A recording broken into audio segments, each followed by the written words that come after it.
Bonjour à tous. Dans l'épisode précédent, on a vu que le libéralisme était apparu en réponse au traumatisme des guerres idéologiques qui ont ravagé l'Europe au XVIe et au XVIIe siècle.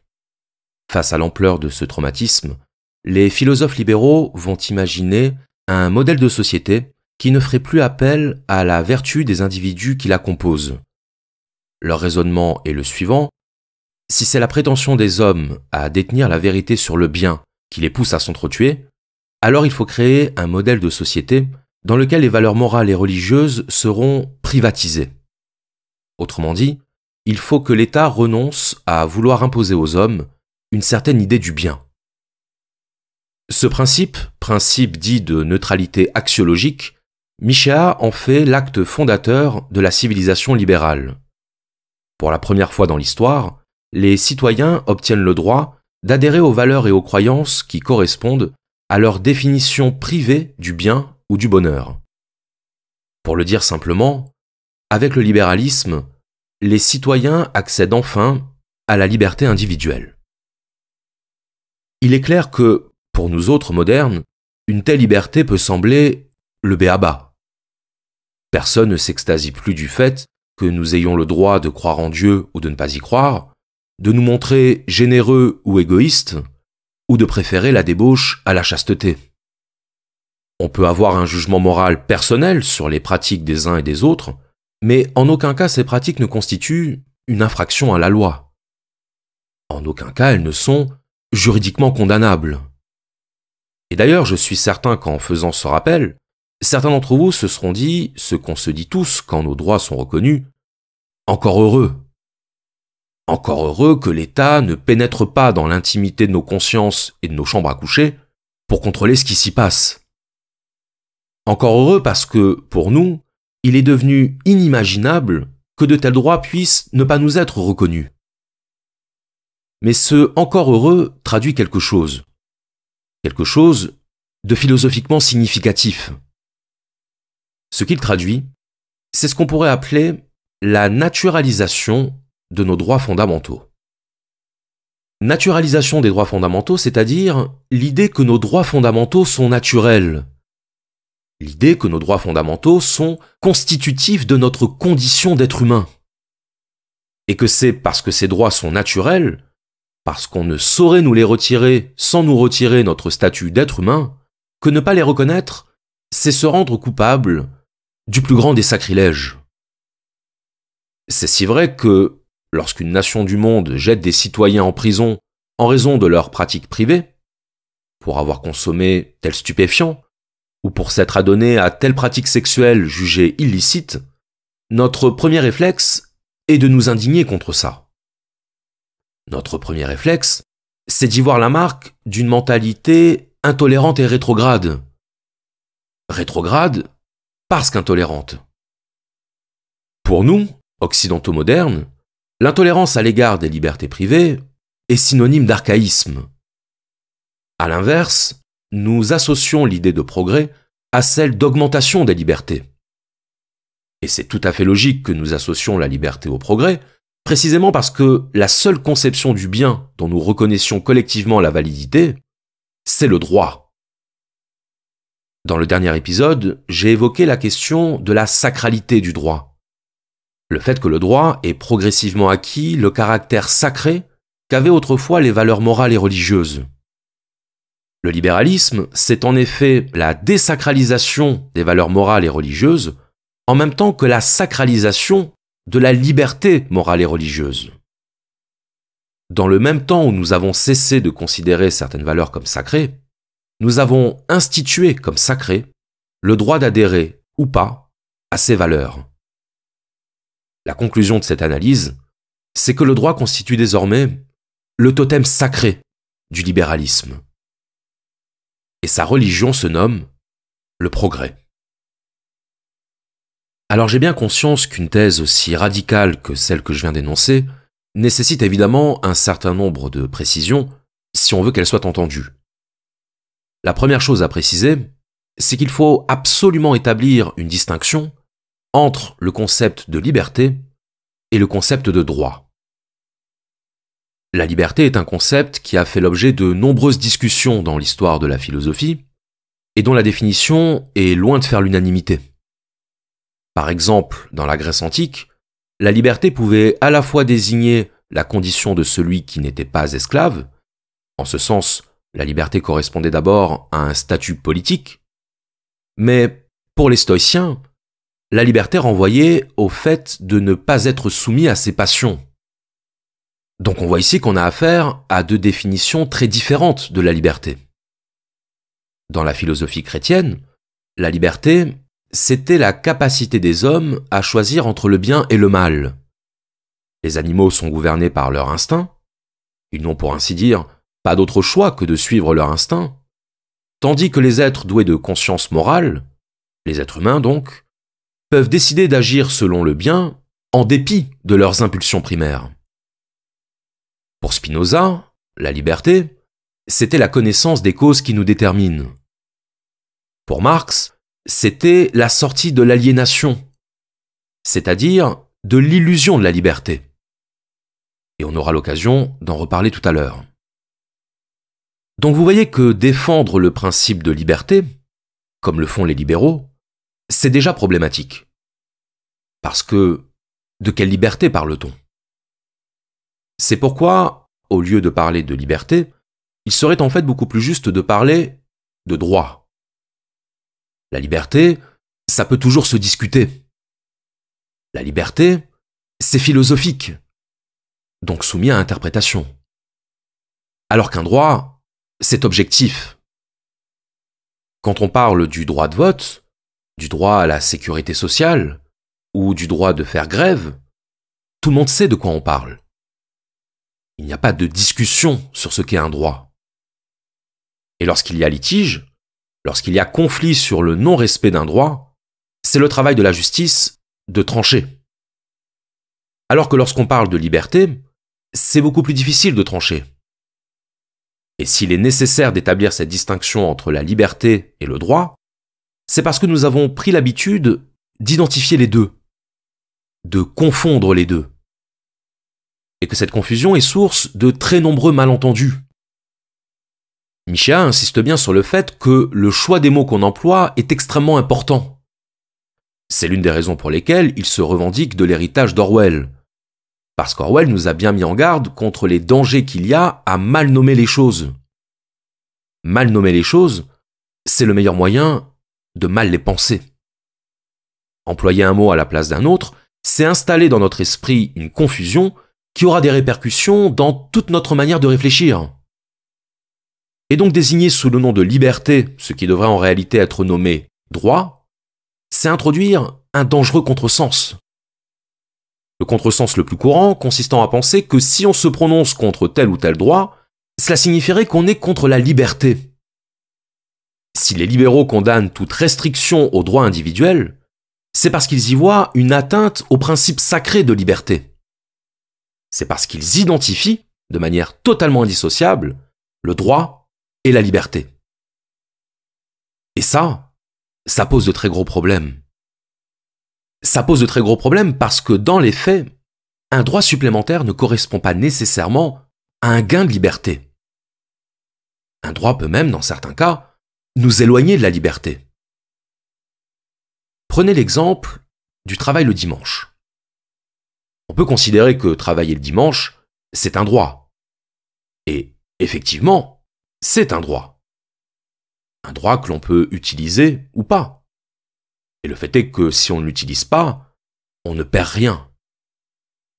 Mais si on va un peu plus loin et qu'on analyse les choses en profondeur, à quoi correspond ce droit au travail du dimanche ? Qui travaille le dimanche ? Ceux qui aiment leur travail, mais surtout ceux qui en ont besoin, qui en ont matériellement besoin.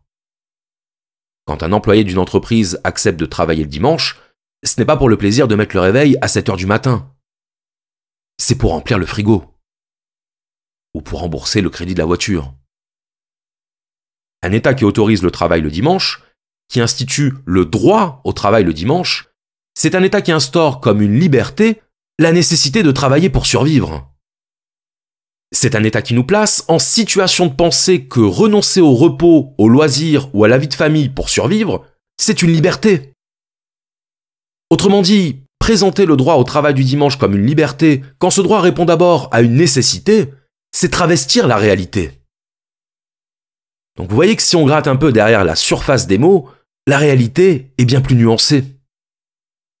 Le droit n'est pas la liberté parce que le droit fait abstraction du contexte matériel qui conduit à y recourir. Et ça ne veut évidemment pas dire que le droit soit par nature contraire à la liberté. Ça veut simplement dire que mettre un signe égal entre droit et liberté, c'est commettre une erreur. Et cette erreur a évidemment des conséquences, puisque s'il vous vient à l'esprit de faire l'analyse critique d'un droit, tel que le droit au travail du dimanche, les libéraux pourront alors vous reprocher d'être contre la liberté. Vous êtes contre le droit de travailler le dimanche? Donc vous êtes pour empêcher les gens de faire ce qu'ils veulent. C'est ce qu'on appelle une manipulation rhétorique. Et si celui qui émet cette critique du droit au travail le dimanche commet en plus l'erreur d'en appeler à la tradition, en rappelant que le repos dominical fait partie de notre patrimoine historique et culturel, c'en est fini pour lui. Défendre la tradition. Et qui plus est, une tradition d'origine religieuse. N'est-ce pas là le signe d'une mentalité réactionnaire et rétrograde? Et alors on en arrive à cette situation ubuesque, tellement elle en devient paradoxale, qui est qu'une personne critiquant le droit au travail du dimanche à partir d'une grille de lecture socialiste en finirait par être qualifiée de réactionnaire, nostalgique des heures les plus sombres de notre histoire. C'est magnifique. Et j'ai pris l'exemple du travail du dimanche, mais on peut décliner ce modèle à l'infini. Par exemple, quand les libéraux militent pour le droit à la GPA, la gestation pour autrui, c'est-à-dire pour le droit d'une femme des classes supérieures de louer le ventre d'une femme des classes paupérisées, il ne faut en aucun cas y voir une marchandisation du corps humain et une exploitation de la misère sociale. Il faut y voir un progrès des libertés. La liberté pour toute femme de s'affranchir des contraintes biologiques de la procréation et la liberté pour toute femme de disposer de son corps comme elle l'entend. Et dans cette liberté ne doit entrer aucune considération d'ordre moral ou métaphysique. Or, dénoncer une marchandisation du corps humain, c'est partir du principe qu'il existerait une valeur métaphysique au nom de laquelle le corps humain devrait faire l'objet d'un statut particulier, d'un respect particulier. Mais ça, c'est une opinion philosophique. Et d'un point de vue libéral, une opinion philosophique, ça n'a pas interféré dans le libre choix des individus.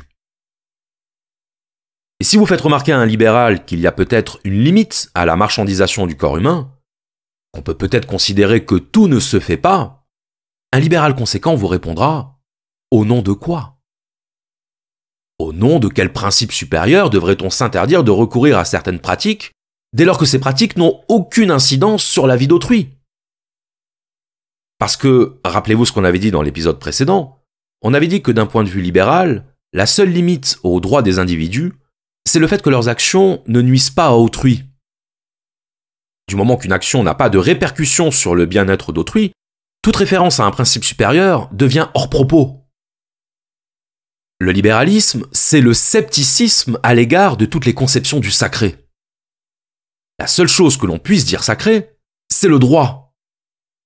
Et dès lors qu'une pratique ne nuit pas à autrui, dès lors qu'une pratique ne constitue pas une atteinte aux droits des autres individus, le seul critère de sa légitimité, c'est le consentement. C'est ça le critère libéral de la légitimité morale. Le consentement. Donc sur la question de la GPA, on ne demande pas à la mère porteuse si le fait de commercialiser l'usufruit de son utérus constitue une pratique moralement acceptable. On lui demande si elle est d'accord. Et si elle est d'accord, tout le reste est superflu. Rappelez-vous la formule chimiquement pure de Pierre Berger. Louer ses bras ou louer son ventre, quelle différence? Quelle différence parce que, dans un logiciel libéral, toute question de légitimité est automatiquement convertie en question de liberté. Ce qui rend une pratique légitime ou illégitime, ce n'est pas de savoir si elle répond à certains critères du bien. C'est de savoir si elle est consentie. Donc il n'y a pas à se préoccuper de morale ou de métaphysique, il n'y a pas à introduire de jugement de valeur dans des affaires de contrat privés, du moment que les personnes qui signent le contrat signifient par là même leur consentement. Et si le consentement tend à devenir le seul critère d'acceptation morale d'une pratique privée, c'est parce que le consentement, c'est l'expression directe de la liberté de l'individu.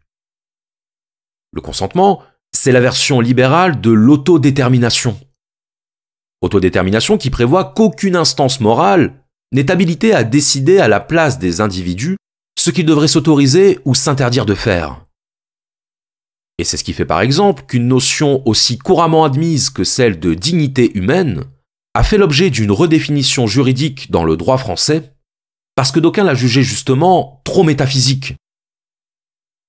Le philosophe libéral Jeremy Bentham disait lui-même que le concept de dignité humaine était, je cite, « une absurdité montée sur des échasses ». C'était une manière de dire que les concepts moraux tels que celui de dignité n'étaient rien d'autre que des fictions de l'esprit. Et effectivement, si on va par là, toutes les valeurs morales peuvent être qualifiées de fictions. Des fictions que le droit n'est pas tenu de reconnaître. Il y a une affaire bien connue qui s'est déroulée dans les années 90, l'affaire dite du lancer de nains. Le gérant d'une discothèque avait loué les services d'un cascadeur nain pour une animation consistant à l'utiliser comme un projectile et à l'envoyer le plus loin possible. Le maire de la commune a prononcé un arrêt pour interdire cette attraction, expliquant qu'elle constituait une atteinte au principe de dignité humaine. Le problème, c'est que le concerné n'était pas du tout d'accord avec cette décision. Parce que, pour lui, il s'agissait d'une activité professionnelle comme une autre. Et qu'on n'avait pas le droit de lui interdire de disposer de son corps comme bon lui semblait. Au terme de quelques péripéties juridiques, le Conseil d'État a fini par donner raison au maire. Non pas pour atteinte à la dignité humaine, mais pour trouble à l'ordre public. Estimant que, je cite, « la dignité humaine est une composante de l'ordre public ». Et l'intérêt de cette anecdote, au-delà de son aspect cocasse, c'est qu'elle met en évidence la fébrilité du droit quand il s'agit de statuer sur des questions d'ordre moral. Étant donné qu'on ne pouvait pas fonder une décision de justice sur la seule base du concept de dignité humaine, il fallait trouver un motif juridique indépendant de toute considération morale. En l'occurrence, le trouble à l'ordre public. Parce qu'invoquer l'atteinte à la dignité humaine, invoquer le déshonneur ou l'avilissement, qu'on le veuille ou non, c'est invoquer la morale. C'est invoquer une certaine conception du bien et du mal.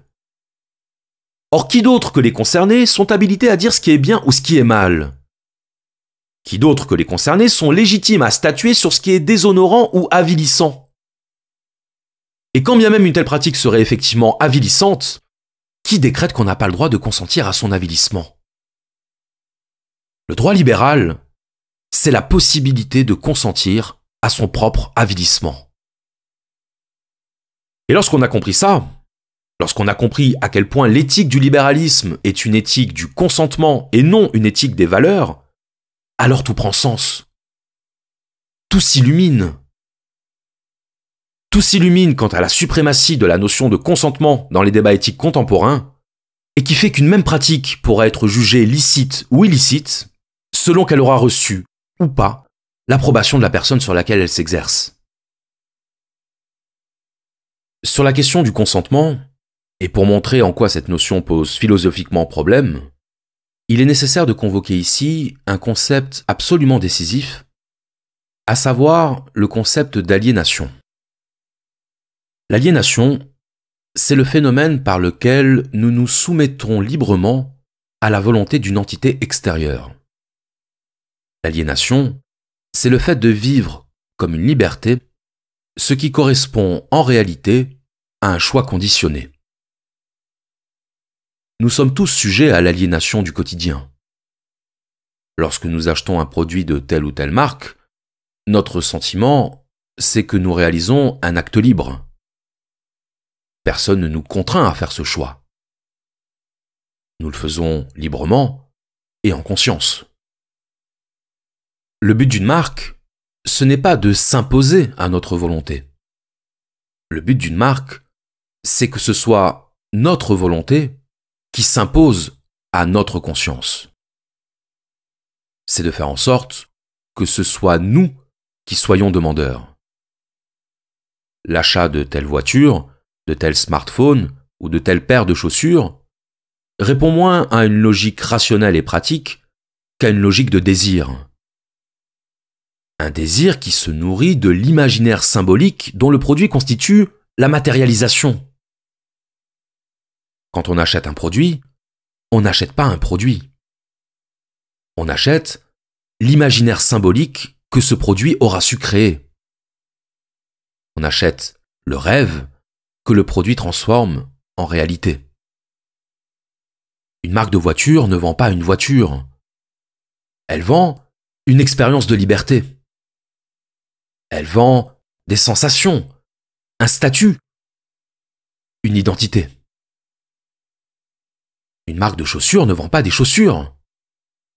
Elle vend la situation dans laquelle ces chaussures seront portées. Elle vend une projection imaginaire.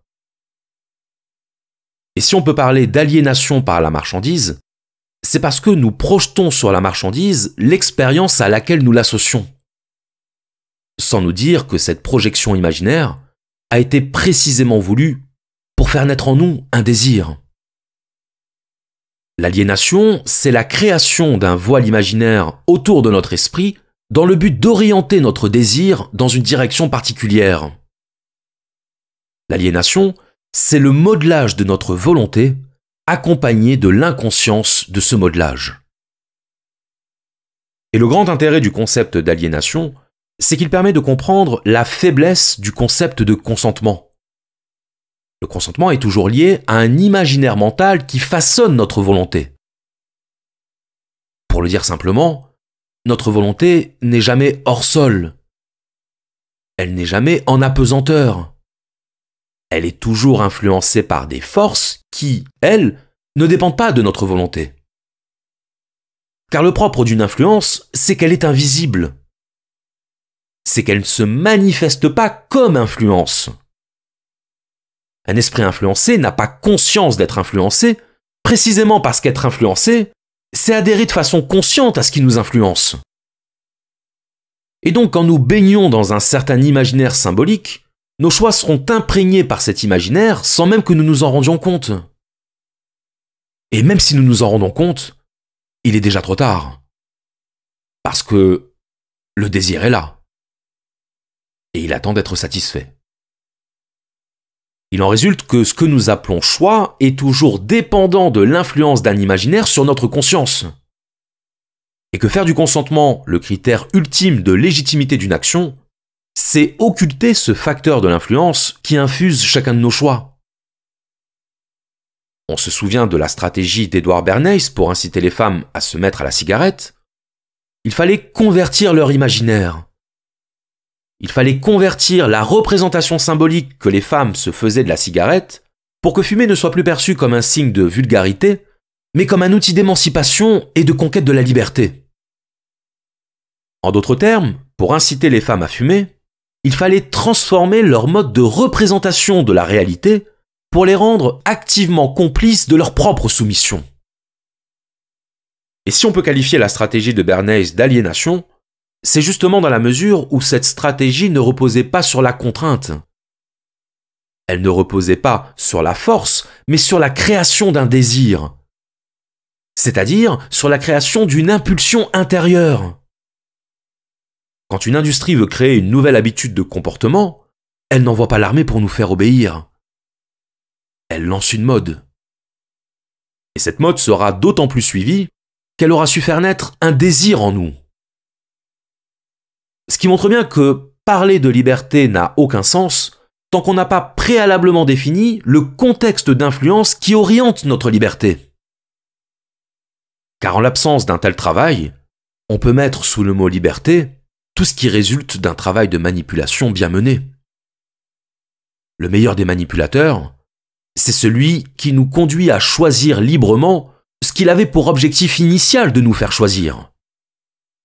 Le meilleur des manipulateurs, C'est celui qui vous persuade que vous êtes libre de céder au désir qu'il aura insufflé en vous. Et alors dans ce cas-là, que vaut notre consentement? Que vaut le consentement d'un esprit qui a été conditionné à consentir?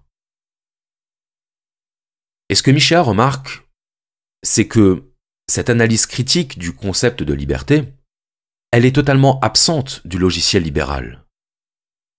Elle en est absente parce que le libéralisme ne se préoccupe pas de concepts philosophiques tels que celui d'aliénation. La seule chose que le libéralisme prenne en considération, c'est votre choix. Pas la chaîne de causalité qui vous a conduit à ce choix. Pas l'historique des influences qui ont conditionné votre choix. Votre choix seulement. En d'autres termes, ce qui s'opère avec le libéralisme, c'est la redéfinition de la liberté en désir. Et l'aliénation libérale, c'est le processus par lequel nous échangeons notre liberté contre la satisfaction de nos désirs. L'unité du libéralisme sociétal et du libéralisme économique apparaîtra de manière beaucoup plus évidente si on la pense à la lumière de l'analyse qui précède. On l'a vu, sur le plan théorique, libéralisme sociétal et libéralisme économique sont unis par un même principe, le principe de liberté individuelle. Une liberté individuelle qui se traduira aussi bien dans le domaine des mœurs que dans celui de l'activité marchande. Mais sur le plan pratique, il est clair que le libéralisme sociétal, c'est-à-dire la destitution de toutes les valeurs morales établies au profit du seul désir individuel, constitue la meilleure arme idéologique en faveur de l'expansion du marché. Parce que dès lors que le critère du consentement remplace le critère de la valeur, dès lors que le critère de la liberté individuelle remplace celui de l'évaluation axiologique, plus rien ne fait obstacle à la marchandisation de nos existences. Mettre sa virginité aux enchères, comme l'a fait cette jeune femme britannique en 2019, ne peut être condamné qu'au nom de principes moraux qui n'ont pas leur place dans la logique capitaliste. La neutralité axiologique, c'est parfait pour le capitalisme. Business is business. Et quand il s'agit d'argent, tout le monde est de la même religion. L'unité du libéralisme sociétal et du libéralisme économique, l'unité du droit et du marché, c'est la possibilité pour le marché d'exploiter les avancées du droit. Avancées du droit proportionnelles au recul des valeurs morales traditionnelles. Et Michéa souligne que c'est exactement ça qui manque dans la plupart des théories critiques du libéralisme, à savoir le fait que le marché ne peut progresser qu'en supprimant toutes les entraves morales à la marchandisation des rapports humains. On a coutume de croire que le capitalisme marcherait main dans la main avec le conservatisme. C'est le pire des contresens qu'on puisse commettre. Le conservatisme n'est pas l'allié du capitalisme. Il en est au contraire l'un des plus gênants remparts. Et si vous essayez de trouver dans la propagande capitaliste des apologies de la morale traditionnelle et de l'ordre ancien, vous risquez de chercher longtemps. Le capitalisme ne fonctionne pas sur des appels à la tradition. Il fonctionne au contraire sur des appels à la transgression. À la transgression de tout ce qui constitue un frein à la libre satisfaction de nos désirs. Quand vous vous baladez dans la rue, vous avez beaucoup plus de chances de tomber sur des affiches publicitaires vous incitant à libérer votre désir que sur des inscriptions religieuses ou patriotiques appelant au respect des traditions.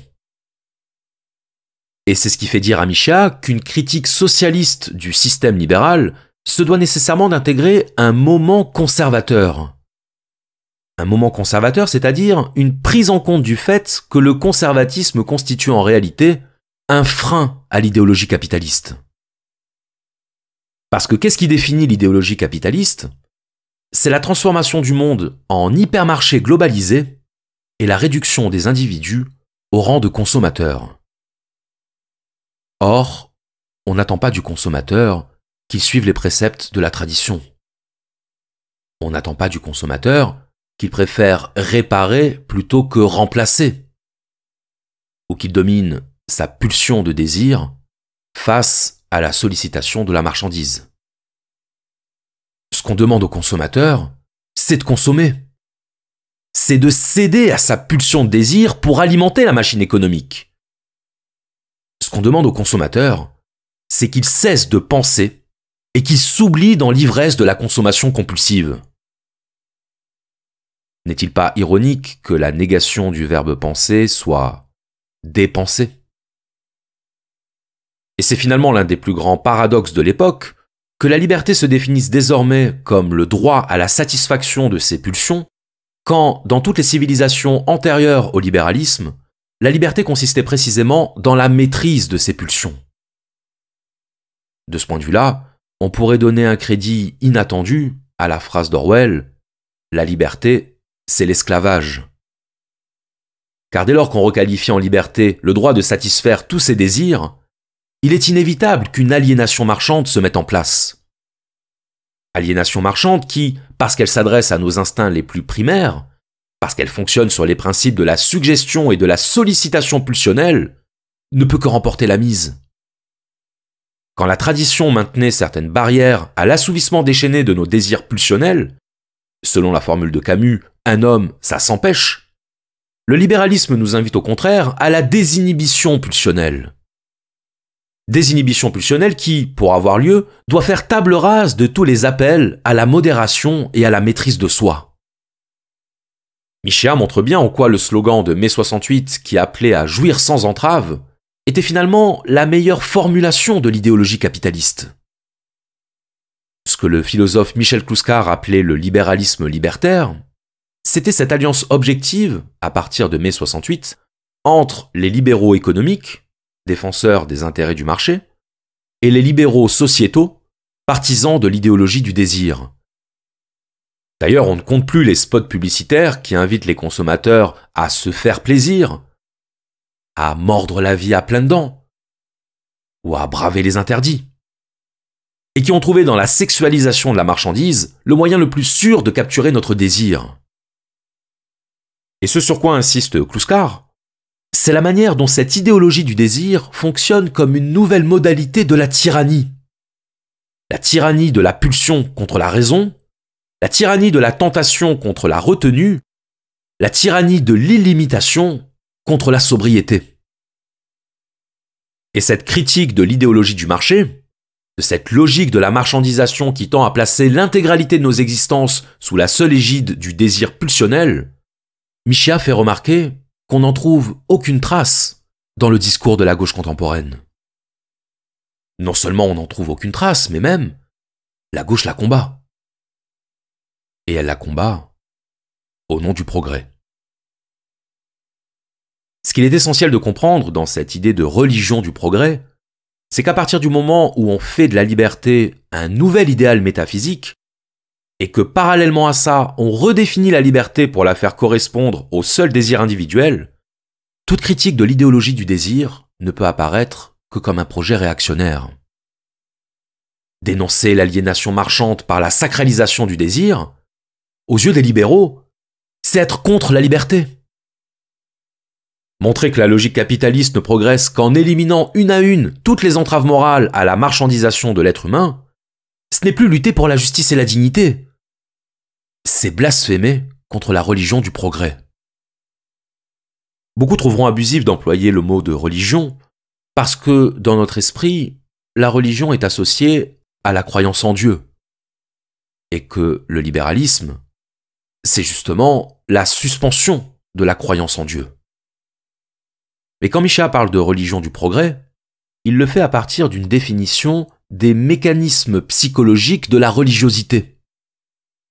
Or, le fondement psychologique du comportement religieux, c'est la foi dans un dogme. C'est la condamnation de tout ce qui contrevient à ce dogme. Si les mots conservateurs et réactionnaires résonnent aujourd'hui comme des injures, c'est au sens où les mots païens et hérétiques résonnaient comme des injures au temps du christianisme médiéval. Et le propre de ces mots, c'est qu'ils dispensent toute personne qui les utilise de produire une argumentation. traiter quelqu'un de réactionnaire, c'est censé être un argument en soi. L'argument du mépris. Sans avoir à justifier intellectuellement des raisons d'un tel mépris. Un autre mécanisme psychologique du comportement religieux, c'est l'esprit communautaire. Le sentiment d'appartenir à un groupe qui partage nos idéaux et la mise en place d'un cordon sanitaire entre nous et les autres. Alors bien sûr, en matière de sectarisme, aucune idéologie n'a de leçon à donner aux autres. Mais cette tendance transparaît de manière particulièrement visible avec le libéralisme, comme l'illustre le développement récent des safe spaces et des réunions non mixtes, c'est-à-dire des lieux de l'entre-soi protégés contre toute intrusion critique. Et de la même façon que les religions ont leur cosmogonie, c'est-à-dire leur science de la création de l'univers, les libéraux modernes ont leur cosmogonie sociale. Et pour eux, l'histoire de la société occidentale, c'est l'histoire de l'oppression systémique des minorités. Et la méthode qui consiste à révéler cette oppression se nomme la déconstruction. La déconstruction libérale, c'est la démarche qui consiste à montrer en quoi toutes les normes sur lesquelles nous établissons notre rapport au monde sont en fait des constructions sociales destinées à perpétuer l'ordre dominant. À l'origine, le terme de déconstruction apparaît chez Heidegger. Il signifie alors l'étude généalogique des différentes conceptions philosophiques de l'être. Mais c'est le philosophe français Jacques Derrida qui a vraiment popularisé l'usage du terme. Et chez Derrida, la déconstruction renvoyait à la mise en lumière des présupposés derrière nos actes de langage. De nos jours, quand on parle de déconstruction, c'est pour désigner le fait de mettre en lumière le cortège de préjugés et de présupposés inconscients qui nous conduisent à valider les héritages culturels et moraux de la tradition. Et si la déconstruction est aujourd'hui l'arme intellectuelle favorite des militants libéraux, c'est parce qu'elle permet de considérer comme illégitimes toutes les normes léguées par l'histoire. C'est-à-dire tout ce qui contredit directement ou indirectement la souveraineté de l'individu. Ainsi, le genre n'est plus une identité liée au sexe biologique, c'est une construction sociale visant à favoriser le pouvoir des hommes au détriment des femmes. Si bien qu'aujourd'hui, on n'est plus homme ou femme, on s'identifie comme homme ou comme femme. Ce qui est une autre manière de dire que ce qui compte désormais, ce n'est plus la réalité biologique. Réalité biologique considérée comme une assignation tyrannique et arbitraire. Ce qui compte, c'est le sentiment de l'individu, sentiment qui peut dès lors prétendre se substituer à la réalité biologique. Ce qui pose évidemment de nombreux problèmes d'incohérence logique, puisque d'un côté, on nous fera savoir que le genre n'est pas lié au sexe, et d'un autre côté, on organisera des réunions non mixtes réservées aux femmes. Mais au-delà de ces incohérences, ce qu'il convient de remarquer, c'est à quel point la logique de l'individualisation libérale tend aujourd'hui à se radicaliser, au point que toute référence au passé soit désormais suspectable de sympathie réactionnaire. Et d'ailleurs, vous remarquerez à quel point la mythologie du progrès fonctionne sur la disqualification du passé en tant que passé. Comme lorsque certains disent « Comment peut-on penser ça à notre époque ? On est quand même au XXIe siècle. » On est au XXIe siècle, sous-entendu, toute pensée qui n'épouse pas le moule de la modernité libérale ne peut être qu'une pensée obsolète. Et une pensée obsolète, c'est une pensée potentiellement fasciste. Ce que Micha tente de montrer à travers l'expression de religion du progrès, c'est l'idée d'une foi aveugle et dogmatique dans la suprématie de l'individu, un individu d'autant plus libéré du préjugé qu'il est en réalité déraciné de son histoire. Le but n'est plus d'éclairer le présent à la lumière du passé, le but est de réduire en cendres le passé sur le bûcher de la modernité et de faire comprendre aux blasphémateurs qu'ils paieront cher le prix de leur hérésie. Si l'analyse de Michéa lui a valu de recevoir une certaine hostilité dans les milieux intellectuels de gauche, c'est parce qu'elle révèle la profonde convergence de la gauche contemporaine avec l'idéologie du marché. Or, ce qu'il faut garder à l'esprit, c'est que pour Michéa, cette convergence ne constitue en aucun cas une trahison de la part de la gauche.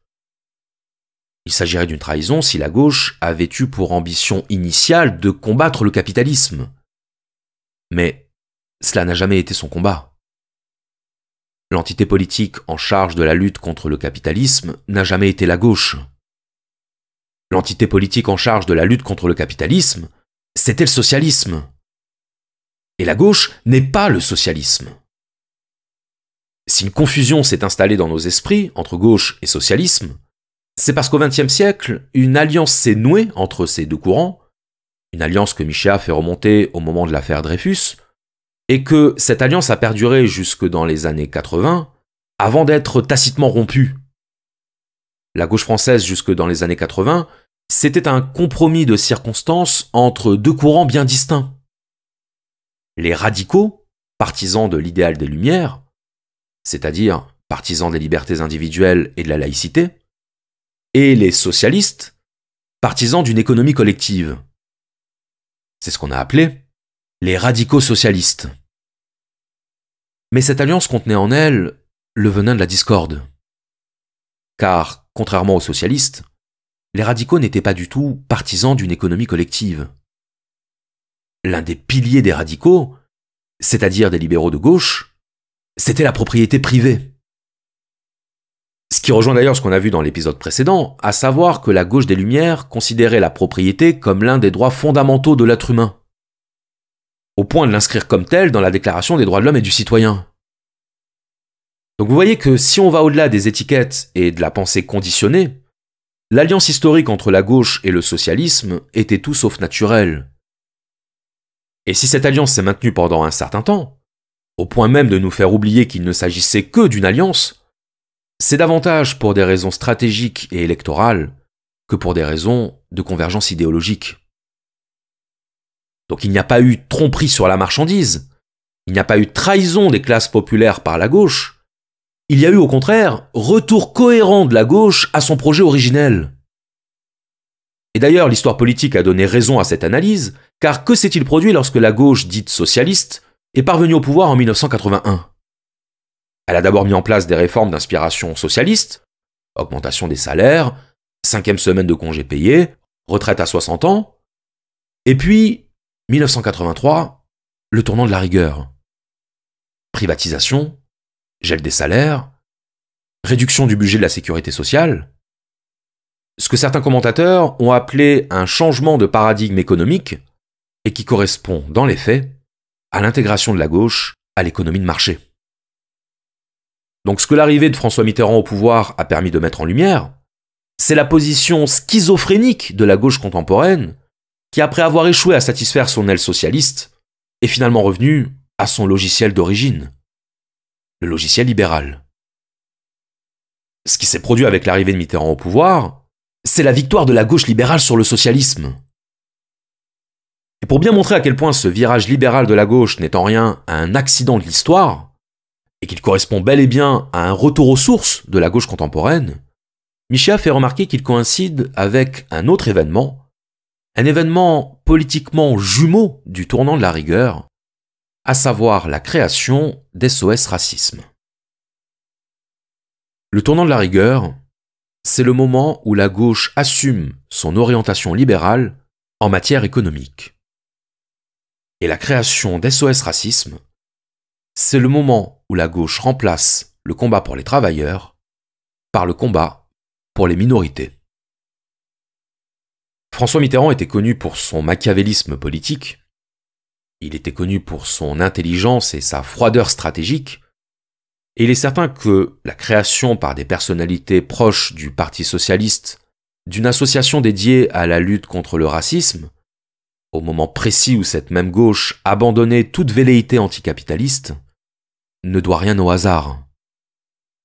Ce qui s'opère avec la création d'SOS Racisme, au-delà de la respectabilité de la lutte contre l'intolérance et la xénophobie, c'est le remplacement de la figure du prolétaire par la figure de l'exclu. La catégorie à défendre n'était plus le travailleur, c'était l'étranger. Et bien entendu, certaines voix s'élèveront pour dire que l'un n'empêche pas l'autre, et qu'on peut très bien mener de front le combat pour les travailleurs et le combat pour les minorités. Mais le propos de Michéa n'est pas là. Le propos de Michéa, c'est de dire que c'est la gauche elle-même qui a remplacé un combat par un autre. Michéa n'oppose pas la catégorie des travailleurs à la catégorie des minorités. Il remarque que la gauche a volontairement dévalorisé la catégorie des travailleurs pour pouvoir mieux survaloriser la catégorie des minorités. C'est ce qu'on appelle de l'opportunisme. Et si la gauche avait tout intérêt à remplacer la lutte contre le capitalisme par la lutte contre les discriminations, c'est parce que c'était pour elle le seul moyen de pouvoir continuer à se dire du côté des faibles, sans avoir à payer le prix politique de la désobéissance aux lois du marché. Avec la figure de l'exclu, la gauche trouvait une opportunité en or, celle de déserter le combat économique au profit du combat sociétal et de dissimuler son impuissance face aux lois du marché sous le tapis de la tolérance et de l'éloge de la diversité. La lutte des classes allait devenir la lutte pour le respect des différences, et le prolétaire victime de la prédation du capitaliste allait devenir l'étranger, victime de la discrimination des xénophobes et des réactionnaires. Si l'idéologie du désir et l'éloge de la diversité constituent deux principes fondamentaux de la religion du progrès, il ne saurait en résumer l'essence profonde. Comprendre l'essence du libéralisme, c'est comprendre que le culte de la liberté individuelle qui en est au fondement ne pouvait conduire qu'à la promotion d'un individualisme débridé. De nos jours, la seule évocation du concept de peuple provoque chez certains une sorte de recul craintif. Parler de peuple, n'est-ce pas nier l'individualité de chacun ? N'est-ce pas enfermer les individus dans un carcan archaïque qui les empêche de s'épanouir librement ? Il est révélateur que la peur d'enfreindre ce commandement suprême du libéralisme qu'est le respect des différences peut conduire certaines personnes jusqu'à nier le sens élémentaire des mots.